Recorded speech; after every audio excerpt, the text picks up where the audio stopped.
লাভবান বলতে দেখুন, তামাকজাতীয় দ্রব্যের উপর বাড়লে আমার কোনো ক্ষতি নেই। নেশাগ্রস্ত মানুষের কম হয় ভালো, এটা আমি মনে করি। এবার সাধারণ মানুষের নিত্য প্রয়োজনীয় জিনিসের দাম যদি কমে তাহলে সকলেরই সুবিধে। আর আদার্স দেখুন, গাড়ির দাম, ছোটো গাড়ির দাম ঠিকই আছে, কমেছে, তাতে মধ্যবিত্তের সুবিধে।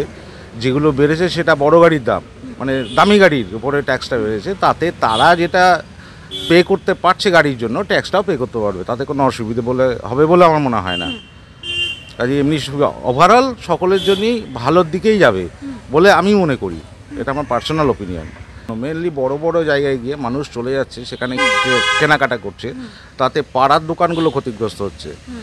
আপনি ভালো করে দেখবেন, আগে যে ছোট ছোট মুদিখানার দোকানগুলো যেভাবে চলতো, এখন কিন্তু বেশিরভাগ মানুষই চলে যাচ্ছে মলের নিচে কোথাও একটা বড় হাইপার মার্টে, সেখানে গিয়ে একসঙ্গে কিনে নিয়ে চলে আসছে, তাতে ওই মুদিখানার দোকানগুলো ক্ষতিগ্রস্ত হচ্ছে। দেখুন সামনেই অনেক ছোট ছোট দোকান আছে, তারা কিন্তু ব্যবসায়িকভাবে ক্ষতিগ্রস্ত হয়েছে ভীষণভাবে।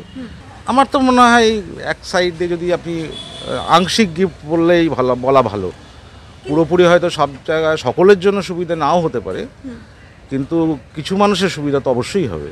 কিন্তু আমি জানি না কেন কিছু প্রেশার দেওয়া উচিত ছিল ওষুধের ক্ষেত্রে, বিশেষ করে নিত্য প্রয়োজনীয়, অতিরিক্ত প্রয়োজনীয় এগুলো, যারা একটু বয়স্ক লোক তাদের জন্য রেগুলার মেডিসিন দরকার, সেগুলো কমলে তো সকলেরই সুবিধা হয়।